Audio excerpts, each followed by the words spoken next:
in a franchise that should arguably be extinct. For some reason, life found a way. Or Universal just really likes money. Let's rank all of these Jurassic films.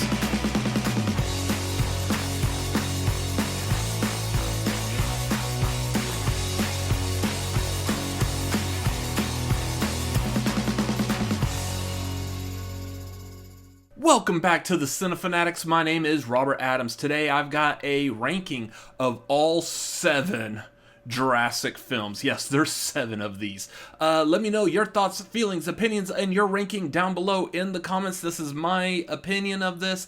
Probably not going to be perfect, although you could probably guess what number 1 is going to be. I can't see anyone not putting what I put at number 1 as number 1, but I'm eager to hear your opinions of it. Let me know down below in the comments. While you're down there, make sure you hit like and subscribe. Thank you very much. There's going to be 7 of these movies. Let's get into this. At number 7, Jurassic World Dominion. The dinosaurs have escaped the Lockwood estate. They're roaming the world. It is the one thing that we've been wanting to see since that tease in The Lost World. It's time to get Claire and Owen back. In fact, let's also grab the OGs. Let's get Alan and Ellie and Ian, Malcolm together for one big dino adventure. Or, hear me out, let's go save the planet from mutant locusts. Seriously, what is this movie? How do you fumble this hard? You had one job, Universal. One job, Dominion. One job. We wanted to see dinosaurs roaming the planet, causing havoc, and you didn't give that to us. You gave us one scene, quickly. Dinosaurs roaming the Earth. Humans have no escape except to maybe outer space, and then we get the inevitable dinosaurs in outer space, Jurassic Galaxy or whatever the poster on our main set says. Plus, you had an enormous cast made up of returning characters and the OG characters. Let's throw in some new people to keep track of too. Why not? Just give us Miss Casey from Severance and Wade from Elemental and how about DeWanda Wise, who's our pick for Storm in the MCU? Like, seriously, that is a good option right there. But overall, this has a terrible plot, terrible decisions from the cast for the story. This is an awful movie.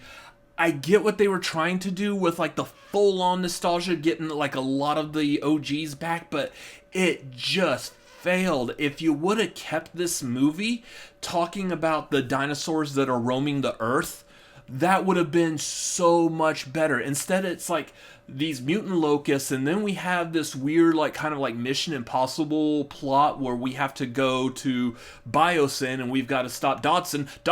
We got to stop Dodson here. See, no one cares, and no one cared about this movie either. It just fell completely flat, and it could have been so much better. Why? I don't know. Just number 6, Jurassic Park 3. So, question for you. How do you get Dr. Alan Grant to return to the island full of dinosaurs? Easy. You lie to him. The plot seems flimsy. You're just basically trying to rescue a kid who got lost on this island that nobody cares about, and like, why does this kid stuck on this island? Why are these parents like trying to rescue? Like, just let them handle their own thing. Like, there's no reason for this to be a full-on movie. I don't care about anybody or anything in this movie. It's just, It's like they thought of the most convoluted way of trying to rescue this kid, and that's what we got filmed. Now, granted, I have that opinion, knowing full well I don't have a better alternative. Again, my alternative would be like, well, they decided to go, parasailing by the island. That's what happens when you go parasailing near Dinosaur Island. You get stranded on Dinosaur Island. Good luck. What's wild is this movie is directed by Joe Johnston, who gave us classics like Honey, I Shrunk the Kids and Jumanji, and one of my favorites, The Rocketeer, and also Captain America: The First Avenger. So what happened with this movie? Why is this movie just so, like, it had everything going for it, and just the storyline just terrible. Like, I didn't like the movie back then. I don't like the movie now. Again, the only character I actually care about is Alan Grant, and the rest of them could be eaten, and that probably would have been more entertaining. Number 5, Jurassic World: Fallen Kingdom. Fallen Kingdom is where I believe, like, overall this franchise just took a major turn and nosedived. You watch this movie, and at the beginning, you're like, okay, cool, we got a good plot. We've got a volcano is erupting on the island. All the dinosaurs are about to go extinct again. We're left with this moral story that we have to figure out. Do we go and rescue the dinosaurs as humanitarians trying to save an endangered species, just like we do on Earth anyways? Or, since they are already been extinct and they're nothing but more of like just a nuisance and a threat to human existence, why don't we just let them go extinct again? And then you have the audacity of just tearing at our heartstrings, watching this island get engulfed in smoke and like lava and flames like that. The brachiosaur in the smoke as the ship is drifting away. Just, oh my gosh, I have no personal connection to these fake dinosaurs, but yet here we are all up in tears. And that's where the positive, happy, the loving emotions that we have for these dinosaurs for this entire franchise, that's where it stops, and it never comes back until maybe like a couple like moments in Rebirth, but we'll get to that here in a little bit. And then from then on, this whole movie just turns into a wacky horror cartoon. You do have the horror elements in it, which is kind of cool. You do have, like, was it the Indominus Rex acting like a Looney Tunes character, playing with his food, basically. And then you've got, like, that stupid auction with the outrageously low prices. Like, you too could get a dinosaur for the price of just a cool $1 million. In a world where we have billionaires and government contracts that are in the billions and trillions, let's just go ahead and throw a dinosaur out for like $1 million or $2 million or so. Chump change, drop in the bucket. What? That doesn't make any sense. Plus, like, the last like hour of this movie all takes place at a mansion. We're in a mansion for the last 2/3 of this movie. All takes place in a mansion. We're not in a forest. We're not like out here and about where we could run into a dinosaur at any time. We're stuck in a mansion. And then, I feel like I just keep saying and then, and I'm just building more and more negative on this. And then we get whatever this weird plot is with little clone girl. Why does that need to exist? We're talking about dinosaurs. Keep the focus on the dinosaurs. I don't care about human cloning. That's a completely different movie. At least I will say that this movie did one good thing, and that was at the very end of this movie, all the dinosaurs are free, even though the reasoning why the dinosaurs were freed is stupid. You could have just opened the one door, whatever. That's a whole nother discussion. But the dinosaurs are free to roam the earth, which is great. I would love to see that in another movie. Hopefully the next movie doesn't mess that up. Wait. Shit. Number 4, Jurassic World. Alright, so this one is actually pretty decent. I like that we took the idea of, let's basically ignore everything that happened in the previous movies where we realized that dinosaurs are dangerous and will eat humans, and let's just go ahead and open the theme park anyways. To hell with it. OSHA loves this movie. It's an intriguing idea, but it does get murky with some of the details, like training 3 raptors to be essentially the heroes after we've just spent 3 movies setting up how badass of a killer they are. Sure, let's just make them the good guys and make them easily trained and submissive to a human. Yeah, like that's gonna happen. And of course you get the complaints like how Zara was treated, being juggled around between all these dinosaurs before she's just swallowed by a mosasaurus or a pterodactyl or whatever the bird dinosaurs were.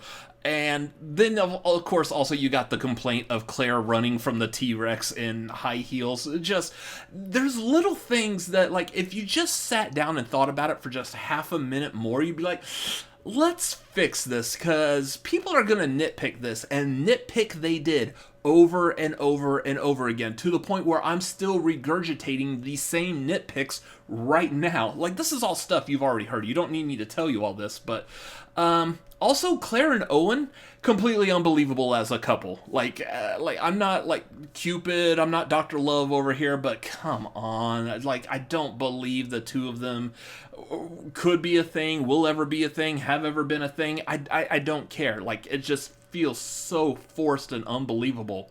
But, I mean, other than all of those complaints, I do feel like Colin Trevorrow gave us a cool story, at least. It was fun, entertaining. I felt like it was a nice return to Jurassic Park, so to speak. But, I mean, the problem is I feel like this is a movie that a lot of people's opinions are probably swayed by what happened after these movies. The other two Jurassic World movies, which I've already talked about thus far, didn't really sway the public's opinion on the Jurassic World side of this franchise as a whole. And it sucks, because this movie did show a little bit of promise, at least a lot more promise than Jurassic Park 3. Too bad. Number 3, Jurassic World Rebirth. Alright, for all the negativity of what I've said before, of what you've probably seen online through reviews and Twitter and everything regarding Rebirth, I will say I feel like this was a decent film.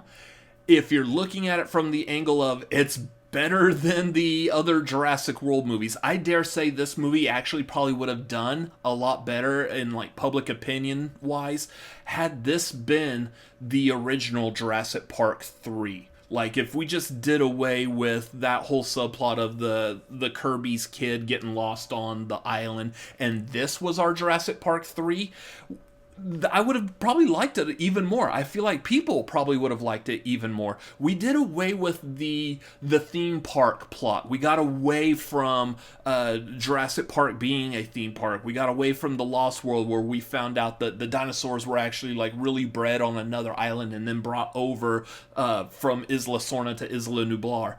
And this movie just shows us a whole nother side where InGen actually is trying to mutate dinosaurs, which, I mean, stupid idea, you know.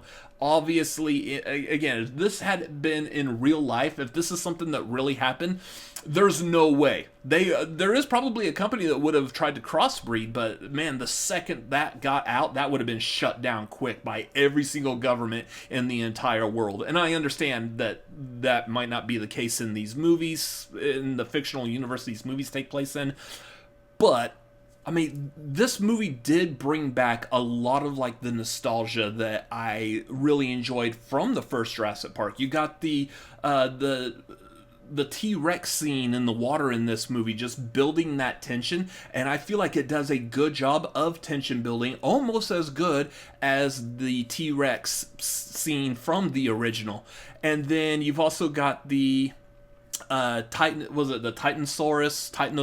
or whatever that we see in this movie that is very reminiscent, including the music of when Dr. Alan Grant and Dr. Ellie Sadler first meet the Brachiosaurus in the first movie, and we get the whole welcome to Jurassic Park and the tearing off the glasses and look over here, don't mess up the hair, and like all of that, very nostalgic, and I think they did an excellent job hitting that nostalgia factor for those moments in this movie.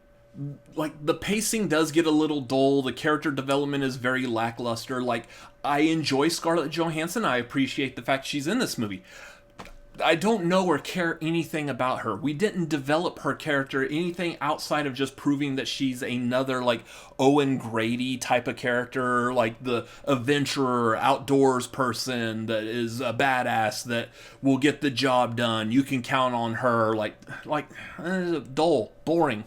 And then on top of that, you got all these special effects all look like it's just CGI. Like, seriously, we're in 2025.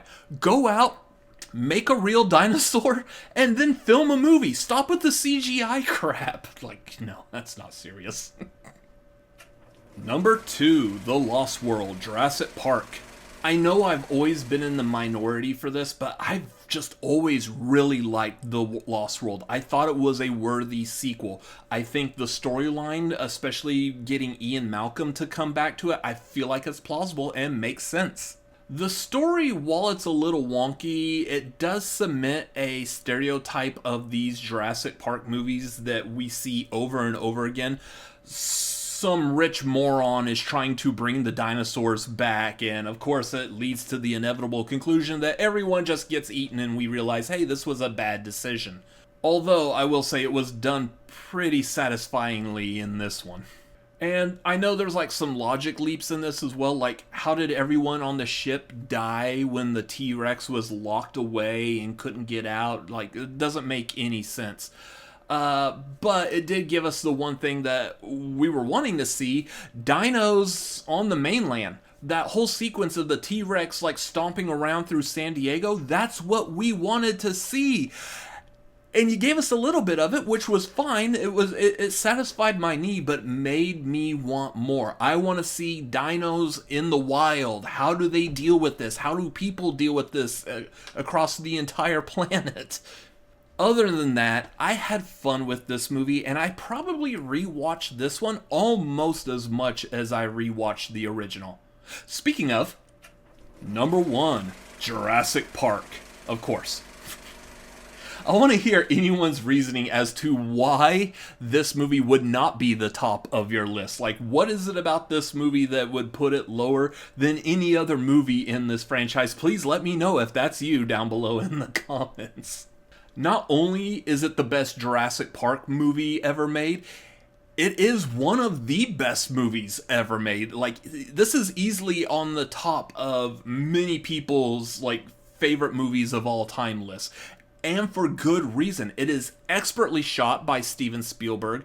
The story is fantastic. The acting is phenomenal. The effects by Stan Winston are top notch. I believe he won an Oscar for this as well. And then the music by legendary composer John Williams. Like, this movie is everything you could want in a good PG-13 action adventure movie with like killer dinos. Just, it's the whole package. And even though it's not scientifically accurate, this movie still holds a special place of nostalgia in both mine and probably many others' childhoods. Very much appreciate that this movie exists. I think everyone who was involved in creating this movie, even if you had a hand on creating the future movies, thank you for at least blessing us with this one movie. It is, again, one of the best movies ever made, and easily number 1 out of all the Jurassic films. Anyways, that's going to do it for my list. Again, what is yours? Let me know down below in the comments. While you're down there, make sure you hit the like button and subscribe. We're doing more fun things over here on Cinefanatics. We got Superman review coming up. I've got an Eddington review coming up. We've got, I Know What You Did Last Summer, Together. There's apparently a Fantastic Family of 4 people that are coming up. You're going to want to know all of our thoughts because we are super excited for all of these movies, except maybe that I Know What You Did Last Summer remake. We'll see. And that might turn out to be something good. If you like horror, make sure you follow us over here at The Cinefanatics. We are on social media, Twitter, Instagram, TikTok at The Cinefanatics. You can follow me personally at RCA Reacts on Twitter, Instagram, TikTok, Letterboxd, and also youtube.com/@RCA Reacts. Thank you for watching this video. We appreciate each and every single one of y'all views that you give us. We appreciate you coming over here. Please come back again. We'll see you on the next video. Bye-bye.